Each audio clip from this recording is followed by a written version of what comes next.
Hi, and welcome to Screens and Focus Podcast, where we share and connect as we spotlight our favorite shows and movies. I'm Diana. And I'm Brooke. And this is episode 105. Today we're going to be talking about The Walking Dead Season 10, Episode 18, Find Me. Before we dive in, how are you doing today, Brooke? I am glorious. Woo! I know. I'm loving today. So excited to be with you. Thank you for your time, Diana. Thank you for yours, Brooke. You're welcome. Yes, I'm so excited to be here with you too. And we're both wearing our denim jackets today. Yes. Can you see? The denim girls.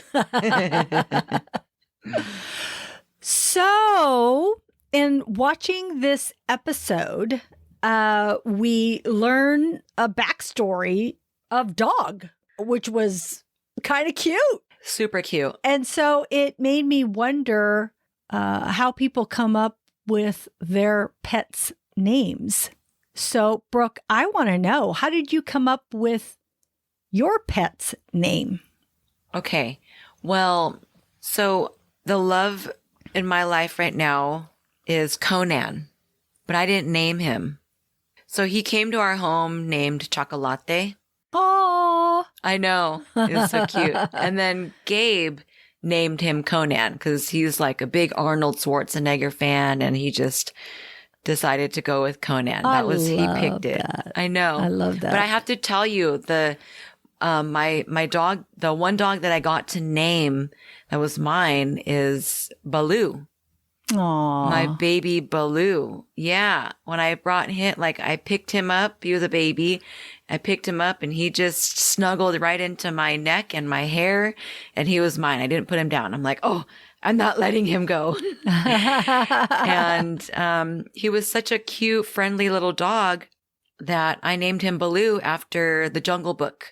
Yes, that's so cool. So he looked like Baloo. He was friendly like Baloo.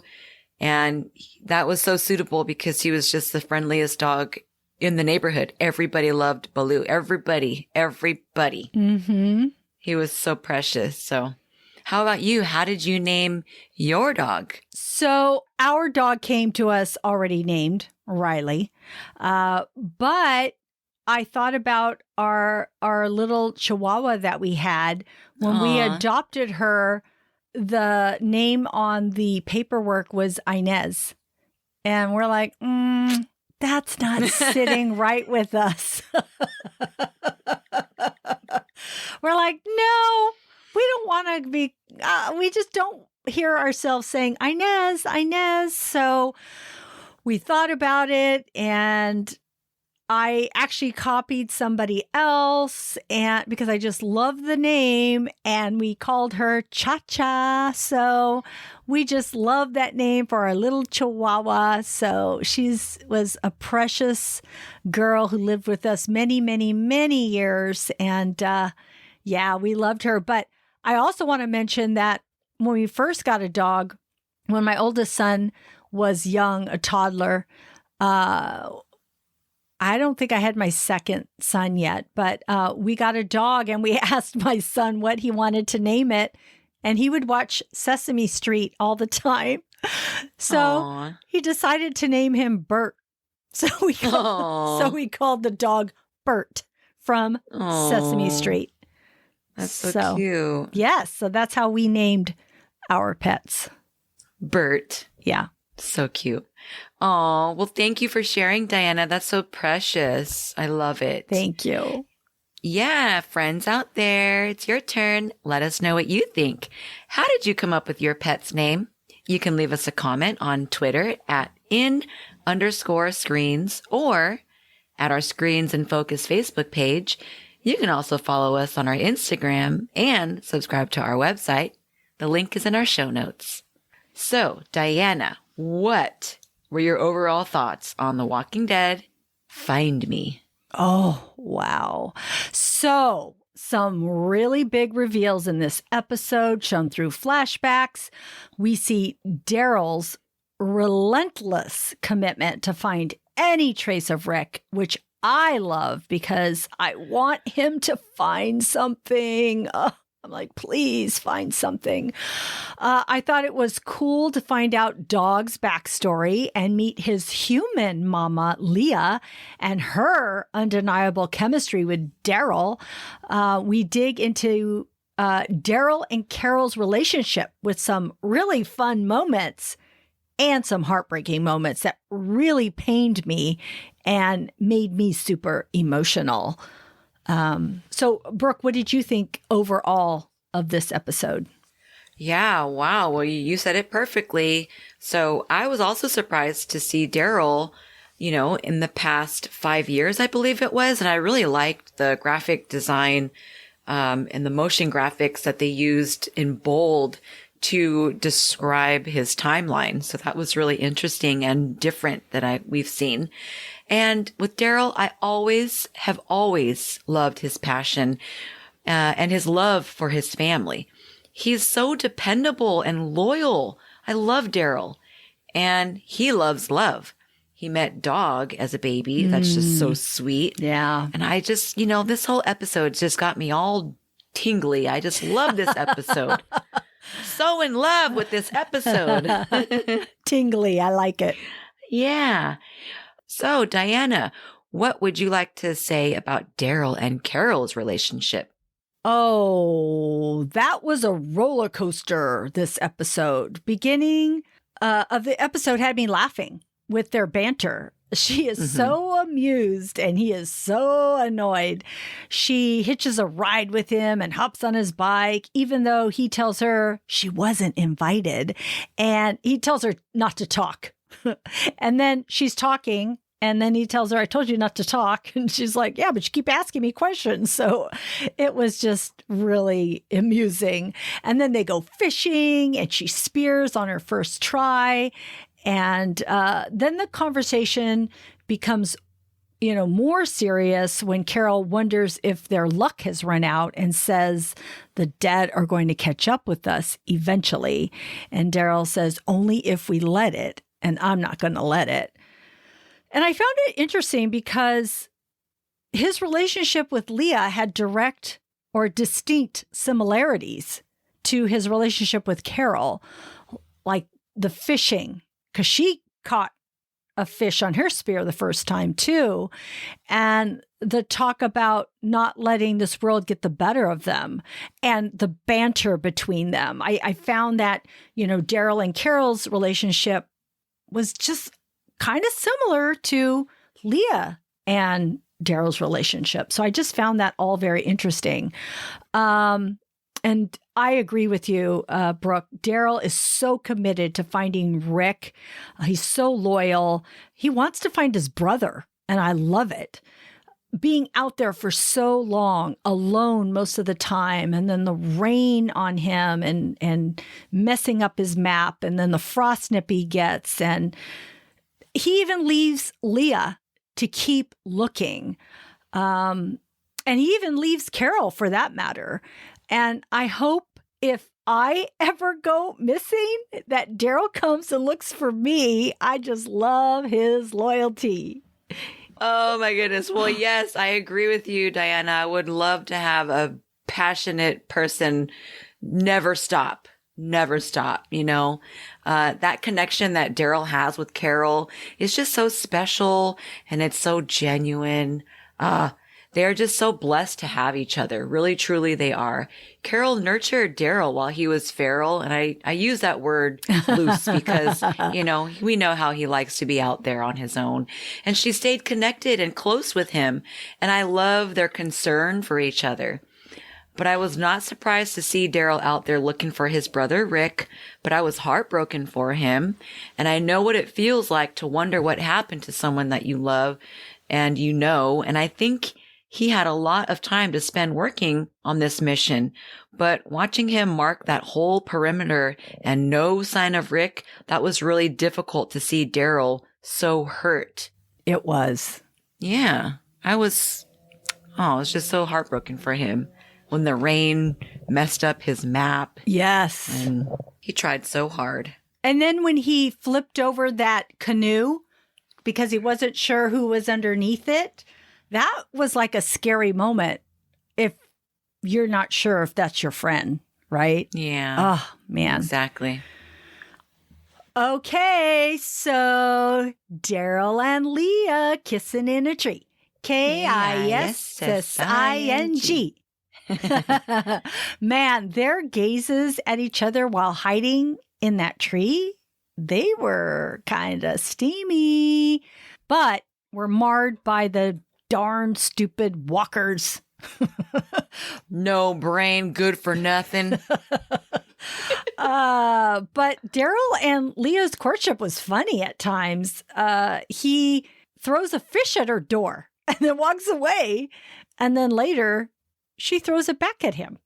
And I think she tells him, or he tells her, why are you always throwing things at me? Because at the very beginning when they met, she threw a walker arm at him. Oh, yeah. So anyways, it's cute and funny. I really, really loved how they played the love story out. I was glad that it took time and that it didn't just show them having sex, but alluded to it. And when I saw her look back at him and hold his hand, oh my God, I thought that was so sweet and such a smart move from the writers. And I really liked Leah a lot. She grew on me super fast. The actress, she's just really did a phenomenal job, I thought, with this part. And her story about her son, Matthew, was really, really heartbreaking. So. Yes, definitely. She was definitely a good character to play this role and actress, and I really do like her as well. And so I was really thankful, and I'm glad you pointed it out, thankful to see Daryl in an intimate relationship with somebody that he cares for, and a new person at that. Yeah. So when Carol and Daryl express their feelings and you know, I'm going to say that they both have their issues and how they cope with their hurt and their pain. I think that may be how they balance each other until they're trying to make that point across about their wellness, and then they argue. It's like clockwork with them. I feel like they're much like a couple yet best friends, because I feel like we've seen this before with them. And they're you know, our last podcast episode 104, we talked about the loyalty, and that loyalty lies with Daryl. Like, he is such a loyal person. It's just always going to be, our podcast episodes about Daryl will always be about loyalty because that's just the type of person that he is. Right. And so I'm glad that we got to unravel all of this feelings and emotions and connections that he has with people. And I'm glad that we've been able to focus on him too. So thank you for your thoughts on Daryl and these leading ladies in this episode. Yeah. Would you have any other thoughts, Diana? Well, yes. That note he left, did it say, I know it said find me, but did it say I want to be with you or I choose to be with you, find me?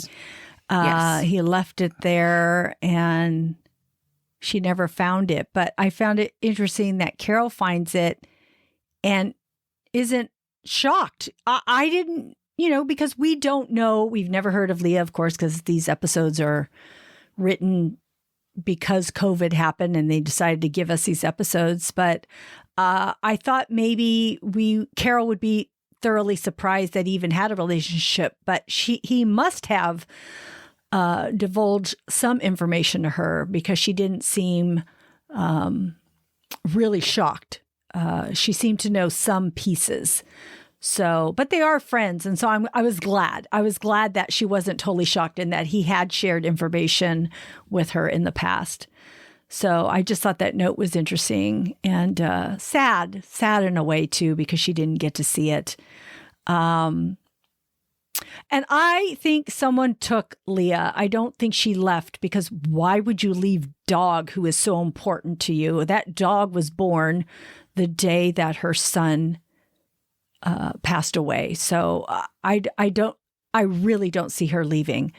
And then it made me wonder, was she taken? Is she going to appear when we see Rick in the movies? Is she there? Because I really like Leah. They've brought in other actresses to play other roles. They've been short term. I could see Leah returning. Like, that's how much I really liked her. So I'm hoping that we get to see her again and that she's just not gone. And I found I love flashbacks. Flashbacks are one of my favorite things, but I will say in this one that the time spans were a little bit confusing to me. I had to, when I rewatched it a second time, I had to note down all the time increments because I'm like, wait, 6 months, 1 year, 5 years, 9 months. I'm like, what's going on? I'm so confused. And then I had to figure out what Carol looked like in the scene to see, oh, is this back? What time span is this? And then she would bring up Ezekiel. And I'm like, okay, this is in the past. And so it really made me, it was a little bit hard to keep track all the time, but I still appreciated the flashbacks and it was a good episode. Tell me your other thoughts that you had, Brooke. Oh, yeah. You know what? Back to Dog and Daryl and Carol. Dog went right to that little trap under the floor, which is how Carol found that note. So I thought that was interesting that Dog went there to that little panel in the flooring. I thought that was kind of cool. But I think, when Leah gave Daryl that ultimatum, and I just wasn't sure how that would work. Yeah. He seemed to really love her. You could tell. I mean, and for him to be settled with her for like, what'd she say, 10 months? I'm like, wow, that's a long time that they've been camping out in the woods like bunny rabbits. But, I just didn't know that about Daryl, Yes. And I'm so glad that we get to see that side of him. So it's very special of an episode to see how he takes care of his family and the tenderness that he has with his women, or with women, not his women, because, that's Daryl we're talking about. Oh, gosh. So I really liked this episode. It was subtle, but I liked it a lot. Mm-hmm. We got a lot of info. We did. Sorry, my mind is thinking about everything that you said. The bunnies. Yeah, that too. But it's interesting that she did give him the ultimatum, because I thought to myself, why are you giving him this ultimatum? But because you're with him and he's there with you. It's not like he's going months at a time. He said, I'll be back in a couple of days. I don't know, unless she was worried about him. But why would she be? I don't know. I just found it interesting that she even gave him an ultimatum. Yeah, I would have just been like, I'm going with you. I don't care what you say. Yeah, that's but true. He just has to do things, his way and on his own. So Right. All right, Diana, if you could give your award to your favorite character, quote, or moment, who or what would you give your award to? Well, mine would be the most heartbreaking moment when Carol said, this is at the end of the episode, when Carol said, I was right. Our luck ran out. That hit me so hard. I have never witnessed a quarrel like this before between them or anyone else. When Rick and Lori were not good with each other, they just stayed quiet. But this had jabs that were hurtful, and it felt very real and raw, and it hurt. I cried each time I saw this episode. It was hard to see this between two longtime friends and see them this way. And as actors, they both owned these moments between them, and I thought they both did phenomenal work. And I know, or I believe, that these characters will be all right eventually, but those harsh words, I don't know. I feel like this isn't over yet. Right. It breaks my heart.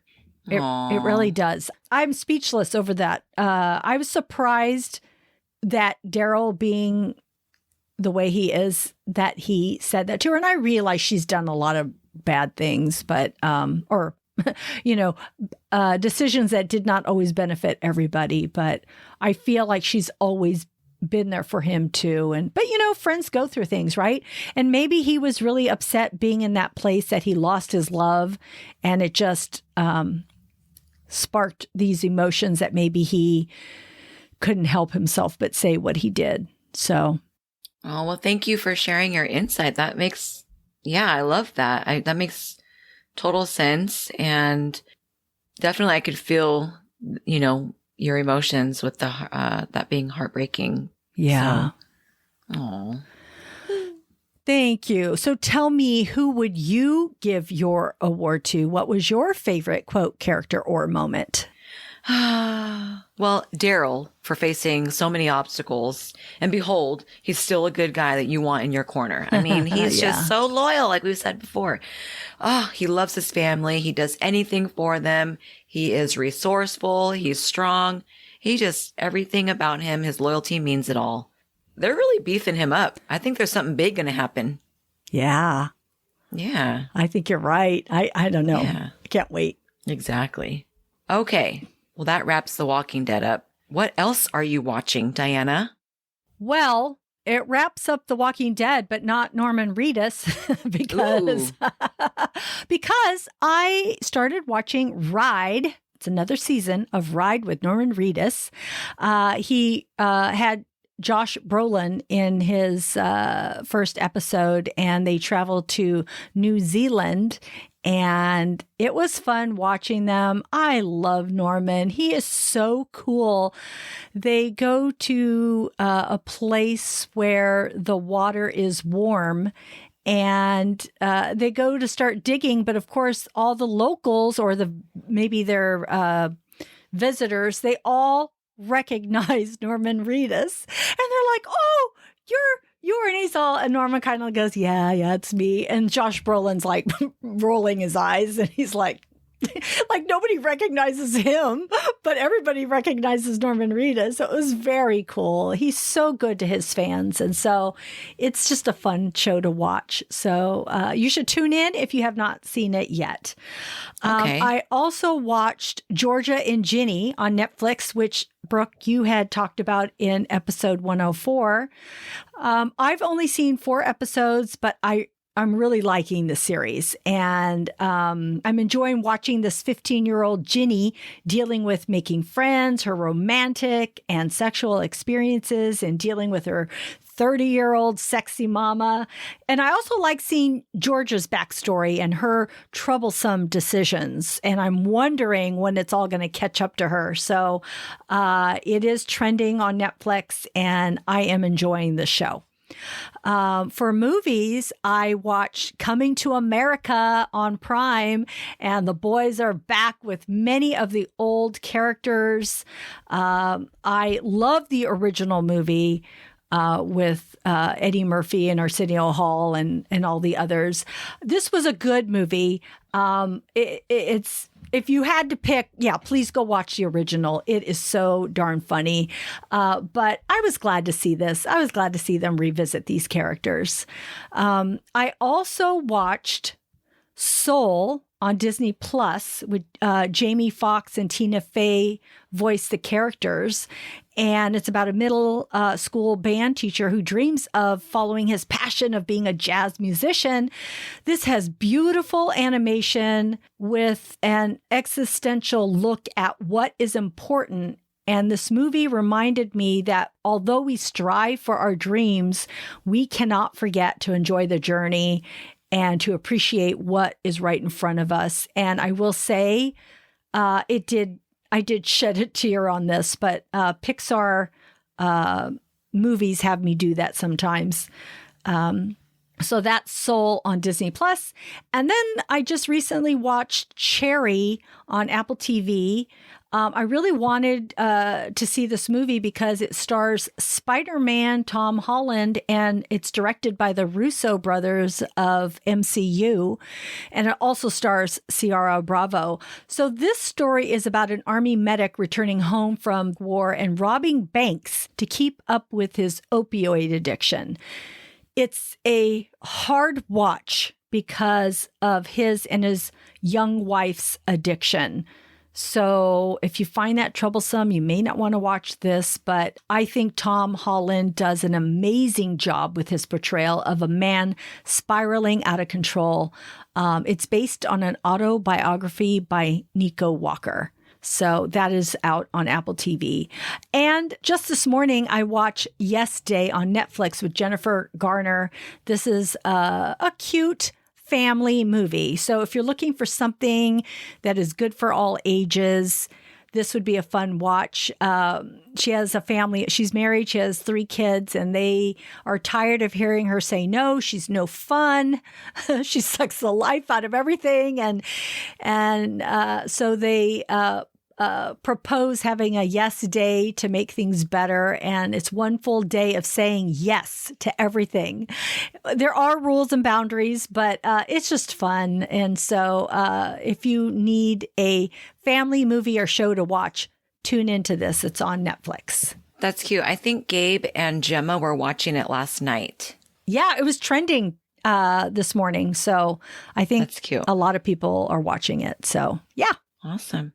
So I haven't been able to watch anything besides Ginny and Georgia and Antebellum, which I talked about in episode 104.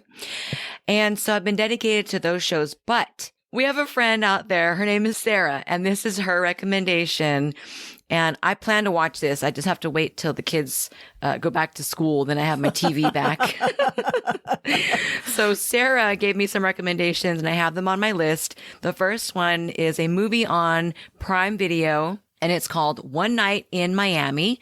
And One Night in Miami is a fictional account of one incredible night where icons Muhammad Ali, Malcolm X, Sam Cooke, and Jim Brown gathered discussing their roles in the civil rights movement and cultural upheaval of the 1960s, directed by Regina King. Woo! And yeah, so I'm excited to watch this. So it is on my list, and I look forward to this. It's been on my list, but I haven't had the moment. So I'm looking forward to this. Another show that was recommended to me by Sarah. It's called Behind Her Eyes. And this one says a single mother enters a world of twisted mind games when she begins an affair with her psychiatrist boss while secretly befriending his mysterious wife. Well, if that doesn't sound interesting, I don't know what is, because this sounds so good. And I can't wait to watch this too. She said it was like a psychological thriller. It's like super twisted, and she's so funny, Sarah. She's like, I don't know why I watch shows like this, but I love psychological thrillers, and I saw that on Netflix, but I haven't I haven't tuned in yet. So it's good to get for us to get recommendations too. So that's awesome. Yeah. Well, thank you, Diana, so much for your recommendations. I cannot wait to watch. I would love to watch Cherry, but I'm going to have to figure out how to stream that. I know we do have an Apple TV subscription, like complimentary, because we bought an Apple phone recently. Yeah. So I'm going to have to see about watching that. And then Coming to America will be very, very exciting for me because I love the first one. Yeah. So thank you, Diana. Thank you, Brooke. Yes. And that's our show. Thanks for tuning in. We are grateful you tuned in, and we hope something we said today resonated with you and gave you a chuckle, some happiness, some positivity, or inspiration. Please subscribe to our website and follow Screens in Focus and tell a friend. We would love more members of our TV club. Also, if you could rate and review our podcast on Apple, Stitcher, or wherever you get your podcast, we need your feedback. This will help other listeners find us. Yes, thank you. We'll be uploading a new episode in a couple of weeks. Next show will be on The Walking Dead Season 10, episodes 19 and 20. You can find our website listed in our show notes. See you next time. Bye. Bye.